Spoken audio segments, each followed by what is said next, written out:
오늘 본문은 예수님께서 12제자를 부르시는 장면이 나옵니다. 그리고 그들을 사명을 맡기십니다. 13절에 보면 주님이 원하시는 자들을 부르셨다고 나와 있습니다. 주님이 원하시는 자를 부르셨다는 거예요. 주님은 왜 이 사람을 부르시고 저 사람은 안 부르셨을까? 모르죠. 그건 주님의 절대적인 주권입니다. 왜 하나님이 나같이 부족한 자를 또 부르셨을까? 모릅니다. 하나님이 나를 향하신 귀한 뜻이 있기 때문이고 나에게서 원하는 것이 있기 때문인 것입니다. 우리 각자가 하나님이 나에게서 원하시는 그 어떤 것을 발견한다면 그것이야말로 우리의 인생의 비전이고 사명이고 그리고 목적이 되는 것입니다. 그렇게 주님은 자신이 원하는 자들을 12제자로 갈릴리에서 부르셨습니다. 그리고 그들에게 특별한 사명을 부여하셨습니다. 그 구절이 바로 오늘 14절, 15절 말씀입니다. 보시면 이에 12를 세우셨으니 이는 자기와 함께 있게 하시고 또 보내사 전도도 하게 하시며 귀신을 내쫓는 권능도 가지게 하려 하심이로라. 이 구절에서 주님이 부르신 자들에게 세 가지 중요한 사명을 부여하시는 것을 봅니다. 먼저 예수님은 자기와 함께 있게 하시고, 즉 예수 믿는 성도의 첫 번째 사명은 예수님과 함께 하는 것입니다. 주님과 함께 있는 거예요. 주님과 함께 거하는 것입니다. 몸과 마음과 뜻과 정성을 다해서 주님과 함께 하는 것, 그게 우리 성도된 가장 첫 번째 사명이라고 할 수가 있습니다. 여러분 언제 어디서든 주님과 함께 하심을 믿습니다. 두 번째 사명은 또 보내사 전도도 하게 하시며, 즉 예수 그리스도의 복음을 증거해서 영혼들을 그리스도 앞으로 인도하는 것, 그 전도의 사명을 우리에게 주셨다는 것입니다. 전도의 사명. 세 번째 사명은 귀신을 내쫓는 권능도 있게 하시다. 이 귀신은 즉 불신앙과 불순종의 영이라고 할 수가 있는데요. 왜 이 귀신을 내쫓는 것이 이토록 중요한 사명인가? 이것은 예수님께서 마태복음 12장 28절에서 친히 이렇게 설명을 해주셨어요. 마태복음 12장 28절에 내가 하나님의 성령을 힘입어 귀신을 쫓아내는 것이면 하나님의 나라가 이미 너에게 임하였느니라, 그렇게 말씀하셨어요. 즉 불신앙과 불순종의 영인 귀신을 쫓아내는 그것이야말로 하나님의 나라가 우리 가운데 임하였다는 강력한 증거가 된다는 것이죠. 그렇기 때문에 그러한 사명을 우리에게 부여해 주셨습니다. 즉 예수의 이름으로 불신앙과 불순종의 영인 귀신을 내쫓는 것, 바로 그것이 우리가 예수 믿고 이 땅을 살아가면서 가져야 할 귀중한 사명 중에 하나라고 할 수가 있습니다. 그래서 오늘은 그 중에서도 두 번째 사명인 이 전도의 사명을 우리가 묵상하시면서 하나님이 오늘 이 아침에 말씀하시는 음성을 모두 다 들을 수 있기를 축원합니다. 자, 하나님 우리에게 맡겨주신 전도의 사명 어떻게 감당할 수 있을까요? 첫 번째로 전도는 바로 오늘부터입니다. 오늘부터입니다. 어떤 일을 시작하려고 할 때 우리는 너무나 이렇게 재고 고민하고 주저하고 그럴 때가 있어요. 그러면 아무것도 이룰 수가 없습니다. 물론 신중한 것은 필요합니다. 그러나 너무 오래 고민하고 망설이면 아무것도 이루지 못합니다. 전도의 사명이 바로 그것입니다. 내 주제에 무슨 전도입니까? 내가 무슨 능력이 있다고, 내가 무슨 그 성경의 지식이 있다고, 이런 그 편견에 빠져 있는 경우가 많이 있는데 그렇지가 않습니다. 우리가 예수를 믿는 그 순간부터 우리에게는 전도의 사명이 부어져 있습니다. 우리가 예수를 믿게 된 그 은혜, 그 감격, 그것을 그대로 가감 없이 솔직하게 포장하지 말고 그대로 전하라는 것입니다. 바로 그 전도의 사명을 우리에게 주셨습니다. 그것은 뒤로 내일로 미룰 것이 아닙니다. 바로 오늘 우리 삶의 현장에서 해야 될 사명입니다. 예전에 한국 교회에서 후탁 성도라는 유행어가 좀 유행했던 적이 있어요. 후탁 성도. 무슨 말이냐면 일주일 내내 성경 한 번 안 보고 성경책을 그냥 책상이나 선반에 놨다가 먼지가 잔뜩 낀 것을 주일날 아침에 나오려고 할 때 성경책을 들고 나와야 되는데 먼지를 입으로 훅 불고 손으로 탁 쳐가지고 먼지를 탁 털어내고 그때 이제 교회 나온다는 거죠. 그래서 후탁성도. 여러분, 예수님을 우리가 일주일에 마지못해서 의무감으로 한번 마치 교도소 면회 오듯이 그렇게 면회 오는 식으로 예수님을 우리가 뵙고 신앙생활을 한다면 그러한 삶 속에서 우리 어떻게 전도의 삶을 살 수가 있겠습니까? 운전면허를 따서 벽장 안에 넣어두는 사람이 있습니까? 실제로 차를 운전하지 않으면 그 운전면허는 종이 조각에 불과한 것이죠. 예수를 믿는 자는 모두 예수 믿고 구원받는 그 순간부터 전도 면허증이 주어졌다고 할 수가 있어요. 믿거나 말거나, 내가 실력이 있거나 말거나, 그게 문제가 아니에요. 하나님 우리를 구원하신 그 순간부터 우리는 전도의 면허증이 주어져 있습니다. 어떤 유명한 스포츠 용품사의 그 광고 문안이 있잖아요. Just do it. Just do it. 바로 전도, Just do it입니다. 오늘부터, 지금부터 우리가 나를 구원하신 예수님의 그 사랑을 깨달은 그 순간부터 우리는 이 전도의 사명을 감당해야 될 줄로 믿습니다. 전도는 내 삶의 현장에서 해야 됩니다. 다른 데가 아니라 내 삶의 현장에서. 어느 크리스찬 의사분의 한국에 계신 의사분의 간증을 읽은 적이 있는데요. 그분이 이제 개인 병원을 개업을 했는데 정말 너무 잘 된 거예요. 막 왕성하게 그 병원 비즈니스가 잘 돼가지고 아주 눈코 틀 새가 없는 거예요. 그 정도로 바쁘고 잘 됐어요. 그래서 매일 저녁마다 이제 금고에서 그날 번 돈 세는 것이 낙이었어요. 그 정도로 병원이 잘 됐어요. 그러면서 행복을 느꼈어요. 근데 어느 날 돈을 세다가 저녁에 가만히 생각이 딱 떠오르는데 무슨 생각이 드냐면 내가 이렇게 살다가 주님 앞에 섰을 때 뭐라고 말할 수 있을까? 주님, 제가 의사로서 환자들 피고름 째고 저녁에 돈만 세다가 왔습니다. 이렇게 말할까? 그는 하나님이 내가 의사로서 어떤 걸 기뻐하실까? 그것을 생각해 봤어요. 그때 그에게 말씀을 하나님이 이렇게 딱 주시는데 다니엘 12장 3절 말씀을 주셨어요. 다니엘 12장 3절에 지혜 있는 자는 궁창의 빛과 같이 빛날 것이요 많은 사람을 옳은 데 돌아오게 한 자는 별과 같이 영원히 비추리라. 그날 그 후부터 이분은 주님의 그 사랑으로 오는 환자들에게 정말 지극정성으로 섬기면서 치료하면서 그리고 이 전도를 했어요. 이렇게 육신도 중요하지만 예수 믿으세요. 육신만이 전부가 아닙니다. 영혼이 있습니다. 전도를 했어요. 그리고 밤이 되면 그날 방문한 환자들의 이름, 명단이 있잖아요. 그것을 놓고 그들의 영혼을 위해서 기도하기 시작했어요. 낮에는 그들의 육신을 치료해줬고 저녁에는 그들의 영혼을 위해서 기도를 했어요. 그렇게 하면서 그분을 통해서 그 병원에 찾아오는 많은 환자들이 예수를 믿게 되었다는 것이죠. 하나님께서 기뻐하실 것을 생각하니까 의사하는 일이 너무 보람되고 기쁜 거예요. 사랑하는 성도 여러분, 여러분이 하는 일에 보람과 기쁨이 있으십니까? 주어진 일상생활을 통해서 예수 그리스도의 사랑을 나누십시오. 전도하십시오. 그것이 주님을 진정으로 기쁘게 하는 것입니다. 사람들은 자기가 관심을 갖고 있는 것, 자기의 그 관심 그 영역에 대한 말을 할 때 싹 귀가 열립니다. 예수님께서 베드로와 안드레를 부르실 때 이렇게 말씀하셨어요. 마태복음 4장 19절에 나를 따라오너라 내가 너희로 사람 낚는 어부가 되게 하리라. 그렇게 말씀하셨어요. 여러분, 베드로는 여러분 아시듯이 갈릴리 바다, 호수 바다에서 물고기 잡던 그냥 평범한 어부였어요.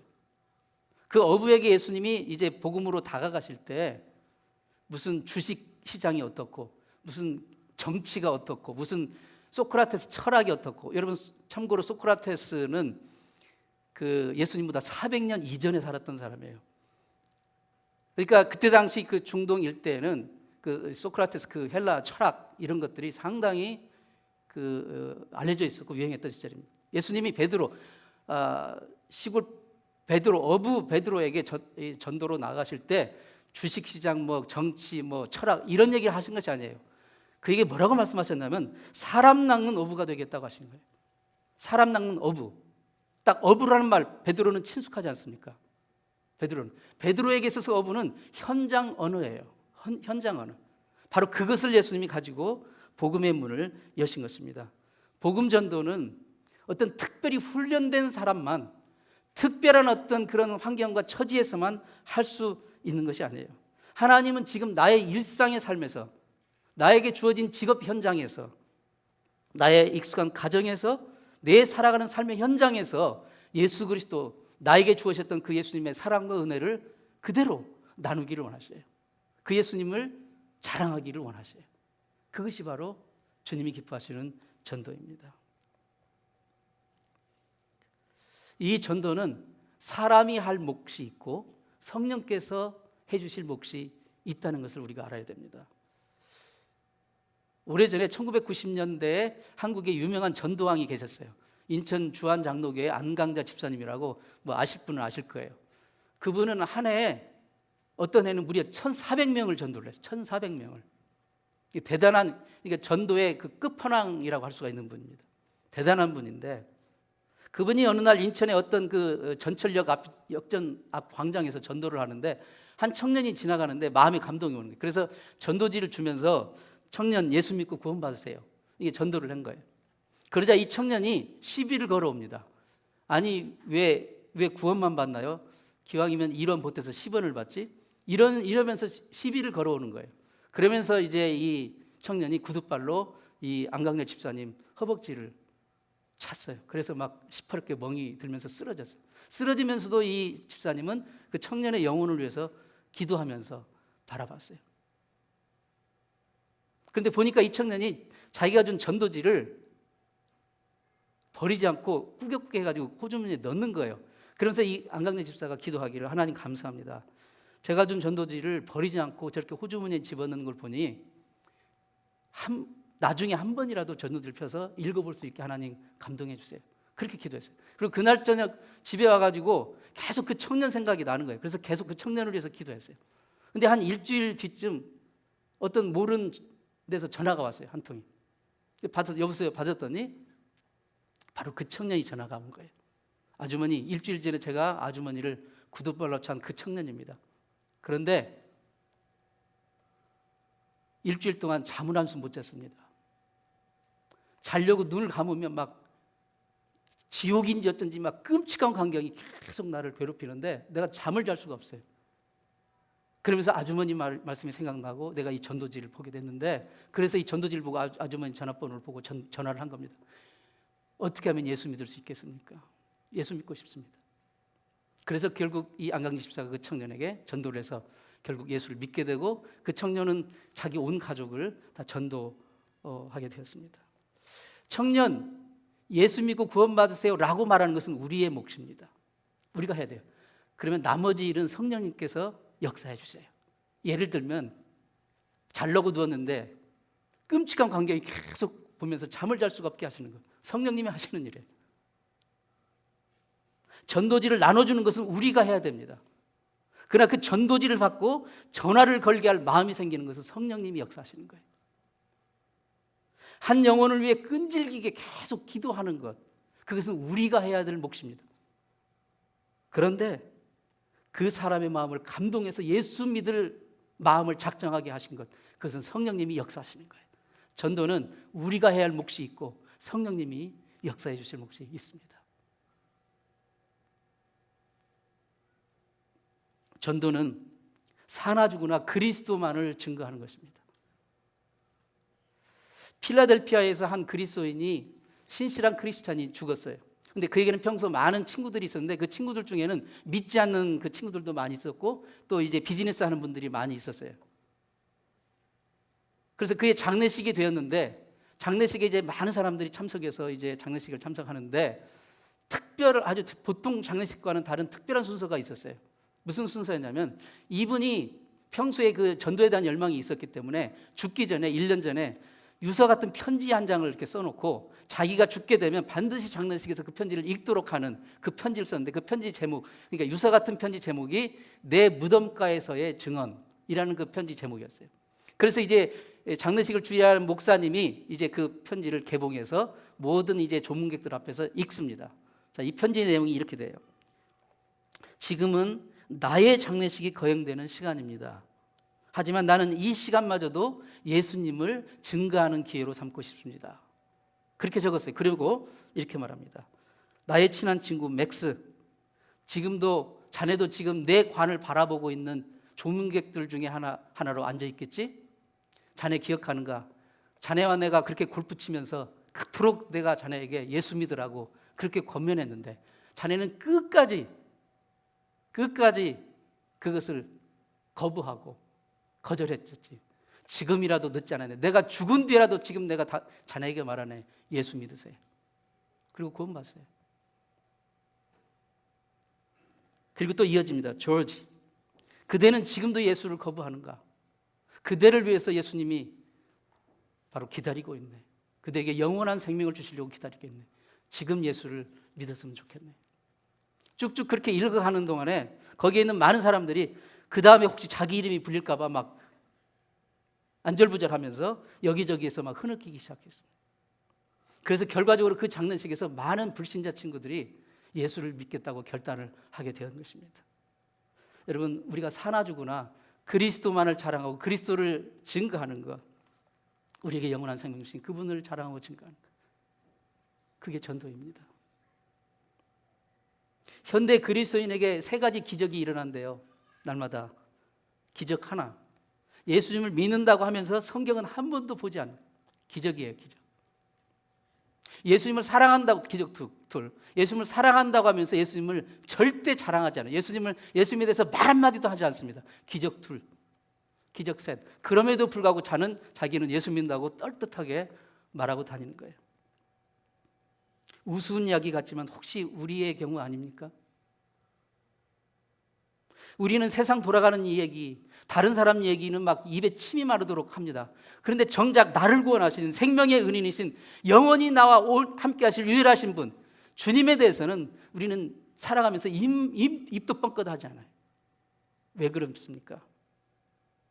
그 놀랍고 감격적인 생명의 복음을 왜 나 혼자만 가지고 있으면서 나누려고 하지 않습니까? 일제시대에 최건능이라는 별명을 가진 최봉석 목사님이 계셨어요. 유명하신 분인데, 그분이 황해도 이제 어느 산골에 화전민을 전도하러 갔어요. 어느 날 가서 보니까 이제 화전민들이 산골짜기 막 여기저기 흩어져 사시니까 이렇게 한 대 불러 모아서 전도하기 힘들어요. 그래서 꾀를 냈는데 어떻게 냈냐면, 아이고야 배 아파 사람 살려, 이렇게 이제 이 온 골짜기에 다 울리도록, 쩌렁쩌렁하게 울리도록 막 배를 잡고 디굴디굴 굴면서 소리를 쳤어요. 그러자 이제 그 산골 그 주민들이 내려오기 시작했어요. 내려와서 아니 도대체 무슨 일이에요? 배가 얼마나 아파요? 그렇게 물었습니다. 그러자 이 최 목사님이 정색을 하고, 실은 제가 배가 아픈 게 아니고, 제가 여러분들을 놀라게 해서 죄송합니다. 제가 아픈 게 아니고 지옥 가게 될 여러분들을 생각하니 내 마음이 너무 슬프고 아파서 그렇게 소리를 지른 겁니다. 그러자 그 사람들이, 아니 지금 예수 믿으라는 소리 하려고 우리를 속인 거요? 별 개떡 같은 소리 다 듣겠네. 이렇게 막 욕을 하면서 말을 했어요. 그러자 이 최건능 목사님이, 맞습니다. 예수님은 개떡보다 더 귀하고 더 맛있는 생명의 참떡이십니다. 개떡은 먹으면 곧 배고프지만 이 생명의 참떡은 영원히 배고프지 않습니다. 이 떡을 먹으십시오. 이 떡을 먹고 영생하십시오. 사랑하는 성도 여러분, 전도는 생명의 빛을 이 세상에 비추는 것입니다.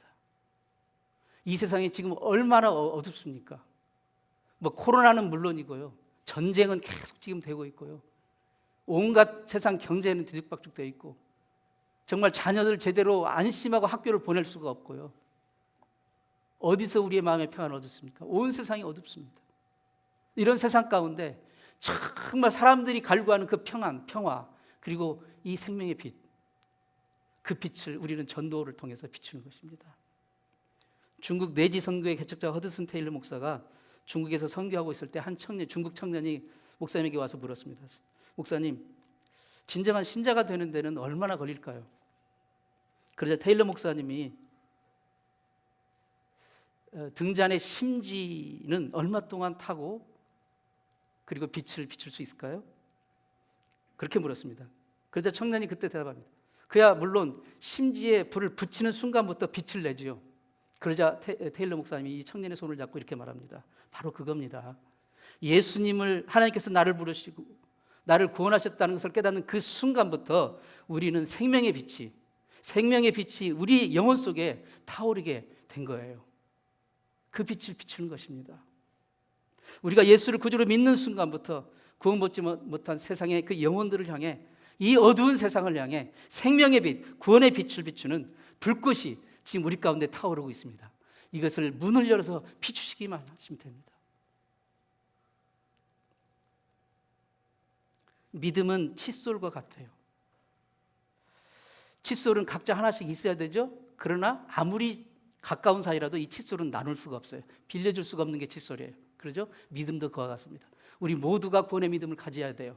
근데 아무리 사랑하는 사람이라도 이 믿음만은 빌려줄 수가 없어요. 구원의 믿음은 각자 가져야 돼요. 칫솔과 같아서. 그런데 전도는 뭐냐면 치약과 같아요. 치약은 얼마든지 나눠 쓸 수 있어요. 칫솔은 나눌 수가 없지만 치약은 누구든지 나눠 쓸 수가 있어요. 전도는 바로 그와 같습니다. 우리가 가진 이 생명의 복음을, 이 생명의 기쁨을, 이 놀라운 구원을 바로 치약을 나눠 쓰듯이 열심히 나누는 것, 그래서 생명의 빛을 이 주변에 비추는 것, 그것이 우리가 감당해야 될 전도의 사명입니다. 어떤 분이 그리스도인의 신앙을 달 모양으로 이렇게 비유한 적이 있더라고요. 금음달 같은 성도는 믿음이 거의 보이지 않아요. 금음달이니까 여러분 거의 달이 보이지 않지 않습니까? 초생달 같은 성도는 있기는 있는데 날카롭고 삐죽해가지고 만나면 찌를 준비가 되어 있는 사람. 초생달 같은 성도. 상현달 같은 성도는 거의 찼어요. 그래서 이제 거의 이제 완전한 것 같은데 뭔가 부족한 것이 항상 있어요. 상현달 같은 성도. 보름달 같은 성도는 어두운 인생의 밤길을 정말 가는 사람에게 예수 그리스도의 생명의 빛을 비춰주는 성도예요. 바로 전도는 보름달 역사입니다. 보름달과 같은 역사예요. 여러분이 주어진 삶의 현장에서 예수 그리스도의 생명의 빛을 비추는 보름달과 같은 그런 믿음의 소유자가 되기를 축원합니다. 미국의 유명한 작가 버나드 쇼는 이런 유명한 말을 했어요. 내게는 두 가지 절망이 있다. 절망 하나는 무슨 일이든 내 마음대로 안 되는 절망이고, 절망 두 번째는 무슨 일을 내 마음대로 하게 된 후에 나오는 허탈한 절망이다. 즉 무슨 말이냐면 이 세상은요, 내 뜻대로 돼도 절망이고 내 뜻대로 안 돼도 절망인 거예요. 왜냐하면 근본적인 한계 모순을 이 땅은 가지고 있어요. 이 세상의 삶은. 여러분, 내 뜻대로 다 되면 다 될 것 같죠? 그렇지가 않습니다. 그 허탈한 절망, 내 뜻대로 안 돼서 안달복달하는 절망도 있지만, 버나드 쇼가 크리스찬인지는 모르겠지만 굉장한 아주 통찰력을 가지고 얘기한 거예요. 여러분, 이 세상의 경제, 풍요, 이것은 얼마나 그 지수가 높아갔습니까? 지식의 지수가 얼마나 올라갔습니까? 풍요, 문화의 지수, 그리고 즐거움의 지수, 이런 것들이 얼마나 올라갔습니까? 그러면 더욱더 마땅히 사람들이 평화롭고 행복해야 될 텐데, 너그러워져야 될 텐데, 오히려 사람은 더 경쟁적이 되고 더 다른 삶을 정말 밟지 못해서 안달이고 이기지 못해서 안달이고, 그러면서 다 불안 지수는 높아가고 갈등 지수, 절망 지수, 자살 지수도 높아가고요, 허무 지수도 높아가고 광기의 지수도 높아가고. 왜 그렇습니까? 이 세상은, 이 마귀가 사망 권세를 가지고 지배하는 이 세상 가운데는 정말 예수 그리스도의 생명의 빛이 아니고서는 절대로 이것을 해결할 수가 없기 때문입니다.